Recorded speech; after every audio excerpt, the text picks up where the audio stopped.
አላህ ጾታ የለውም። አላህ በአምሳሉ ፈጠረን እንጂ ጾታው ይሄ ነው ተብሎ አልተገለጸንም። ባይሆን አንተ አላህ ጾታው አልተገለጸልንም። ሴት ነው ወንድ ነው ምንም የምናውቀው ነገር የለም። እኛ አልተነገረንም። ይሄ ባይሆን ሳብሪና ልጅ እንዲኖራት ባል ነው የምትፈልገው ሚስት ነው የምትፈልገው?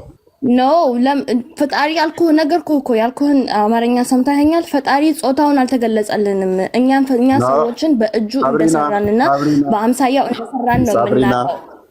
ሳብሪና እኔም ጾታዬን ሳልነግርሽ ልጅ እንዲኖረኝ ሚስት ከፈለኩ ምንድነኝ ስልሽ ወንድ፣ አንቺስ ምንድነው የሚያስፈልግሽ? ጾታሽን ሳልጠይቅ ወንድ ባል ነው የሚያስፈልገኝ አልሽ። አላህም ቆይ በቀል ባል ልጅ አለ ሲባል ሚስት ሳይኖረኝ ልጅ እንዴት ይኖረኛል ብሎ ካለ ጾታው ምንድነው ስልሽ ወንድ አልሽኝ። ቁርአኑ ላይ ሱራ 100 ነው። የፈጣሪ ልጅ አይደለሁም እኔ ሙስሊም ነኝ። የፈጣሪ ልጅ አይደለሁም እኔ የፈጣሪ ባሪያ ነኝ። ልጅ አለው ተብሎ ሲጠየቅ ሚስት ሳይኖረኝ ልጅ እንዴት ይኖረኛል ብሎ መለሰ። ስለዚህ ላላ ልጅ አላለም። የለም ይሄ የለም። እንደዚህ ብሎ ሳይንስ የለም። ሱራ 6 ላይ ነው የሚገኘው። ሱረቱ አናም ይባላል።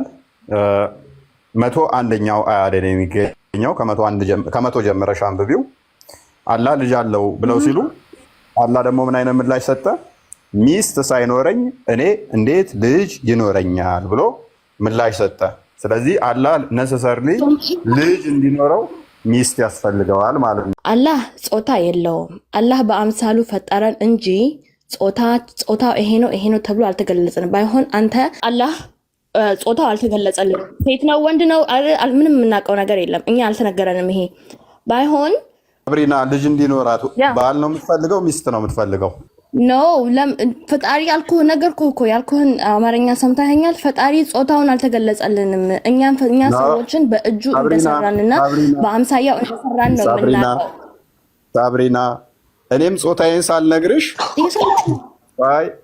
ሳልነግርሽ ልጅ እንዲኖረኝ ሚስት ከፈለኩ ምንድነኝ ስልሽ ወንድ፣ አንቺስ ምንድነው የሚያስፈልግሽ? ጾታሽን ሳልጠይቅ ወንድ ባል ነው የሚያስፈልገኝ አልሽ።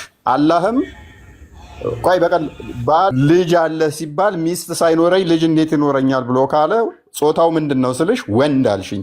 ቁርአኑ ላይ ሱራ 100 ነው። የፈጣሪ ልጅ አይደለሁም እኔ ሙስሊም ነኝ። የፈጣሪ ልጅ አይደለሁም እኔ የፈጣሪ ባሪያ ነኝ። ልጅ አለው ተብሎ ሲጠየቅ ሚስት ሳይኖረኝ ልጅ እንዴት ይኖረኛል ብሎ መለሰ። ስለዚህ ላላ አላለም። የለም ይሄ የለም። እንደዚህ ብሎ ሳይንስ የለም። ሱራ 6 ላይ ነው የሚገኘው። ሱረቱ አናም ይባላል። 101ኛው አያ ላይ ነው የሚገኘው።